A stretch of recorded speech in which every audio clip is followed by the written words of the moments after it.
Ka-Express, kung bago ka pa lang po dito sa aking channel, please subscribe and click the notification bell icon. Thank you!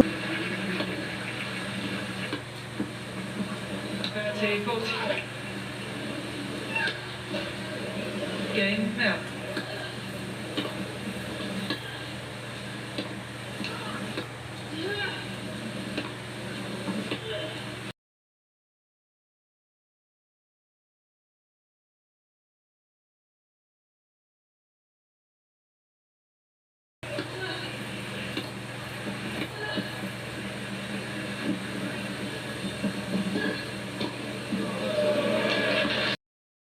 Good morning mga ka-Express. Today is Friday, June 27 po, and 3 days na lang po.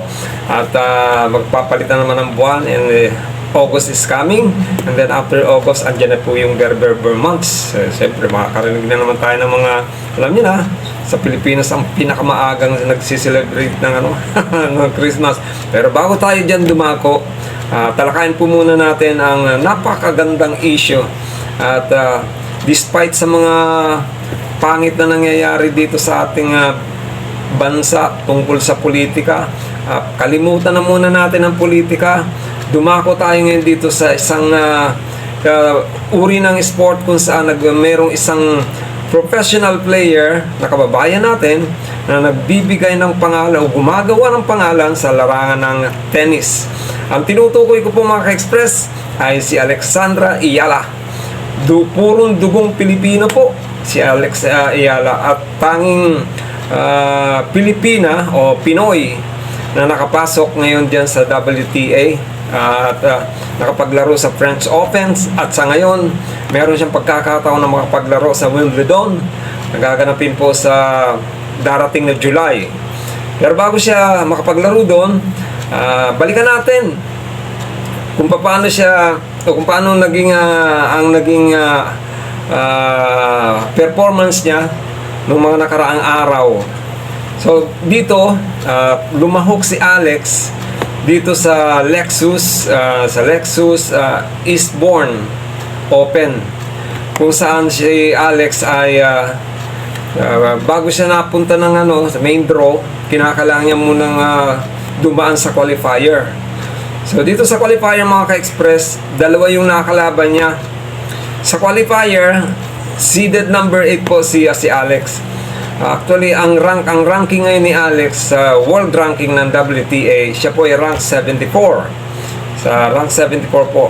At kung inyong kung ating babalikan, dati nung sumali si Alex sa Miami Open, ang ranking niya noon is rank 140. Pero doon sa Miami Open mga ka-Express, gumawa siya talaga ng napakalaking pangalan. Alakalain nyo, 3 mga Grand Slam champion ang kanyang tinalo.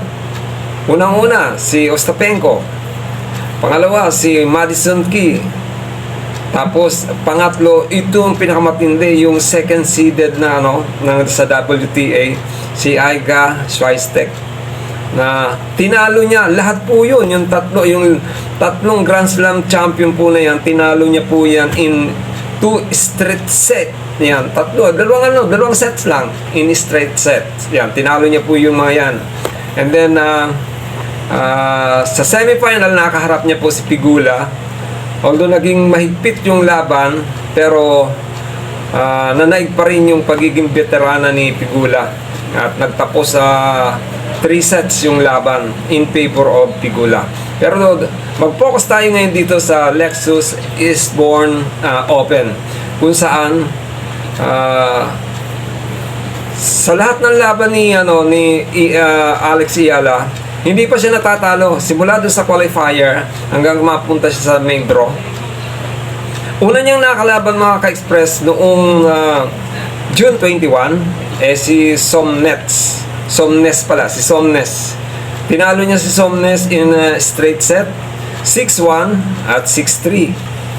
And then sa second na laban niya, ginanap noong June 22, ang nakalaban niya dito ay yung player na Amerika, si Baptiste. Kung naririnig ko ang pronunciation nila, Baptiste. Pero sa akin, babasahin ko Baptiste. Dito, naging mahigpit yung laban ng dalawa, mga ka-express. Kasi in 3 sets natapos ang laban in favor of Alex Ayala. Sa mga score na 7-5, 7-6, 5-7 at saka 1-6. So dyan, siguro sa dati hindi sanay si Alex sa mga 3 setters. Pagdating ng 3 sets, parang exhausted na masyado si Alex. Kaya, pero dito makikita nyo talagang sa 3 sets na to, ang unang na-exhaust, kumbaga ang unang napagod itong si Baptiste. Malaking babae ito, mga ka-express. Sobrang laki nito. Si Baptiste ng Amerika. And then ito na nga. Doon sa round of 32, pagpasok na sa main ng Lexus Eastbourne Open, nung June 23, nakakalaban niya po, mga ka-express, itong si Bronzete. Ito si Bronzete, isang player ng Italiana. Magaling to, mga ka-express. Actually seeded ang ang ranking nito, kung hindi ako nagkakamali, is 46 ata. Rank 46 si Bronzete. Hindi ako masyado sure, pero ganun. Hindi ko kasi nakita yung kanilang profile. At dito sa laban nila, talagang nilamo ng buo. Mga ka-express si Bronzete. Hindi nakaporma kasi tinalo ni Alex Ayala si Bronzete in 2 sets lang, in straight set. Yung sa first set ay 6-0, and then sa second set is 6-1. Diba? Sobrang dominating yung ginawa rito ni Alex kay Bronzete. Although itong si Bronzete is mas mataas ang ranking kaysa sa kanya. Diba? Sa world ranking.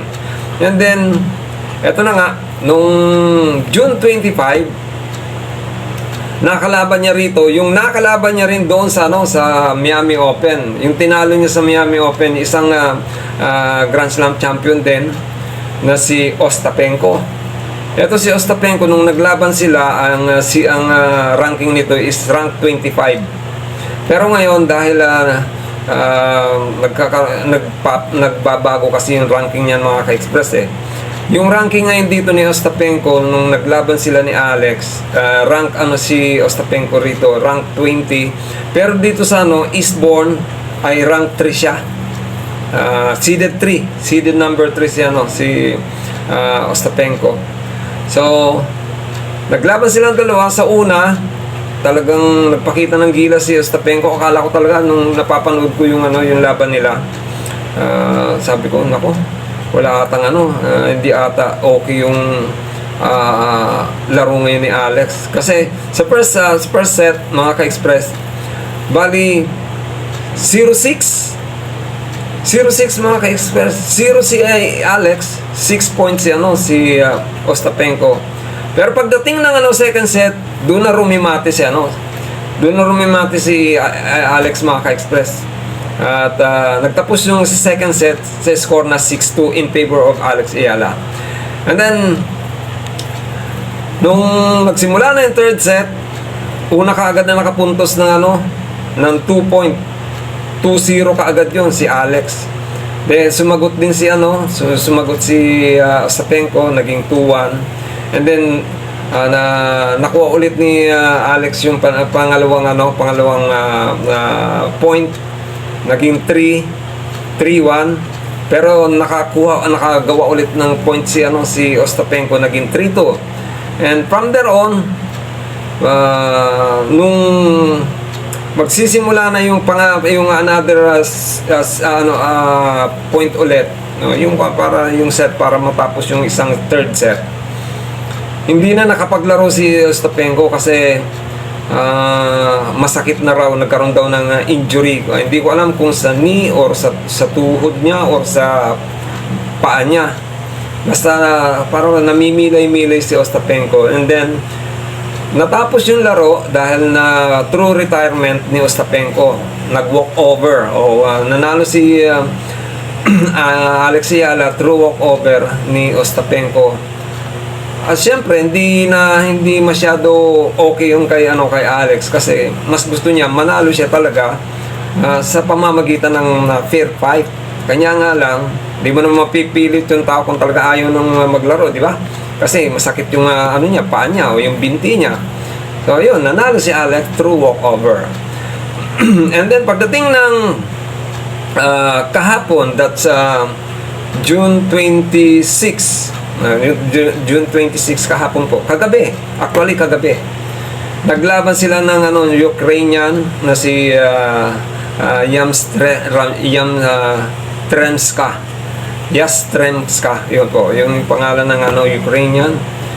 Akala ko pahihirapan ni Yastremska si Alex Yala kasi bago sila naglaban, tiningnan ko lahat yung mga previous fight ni Yastremska.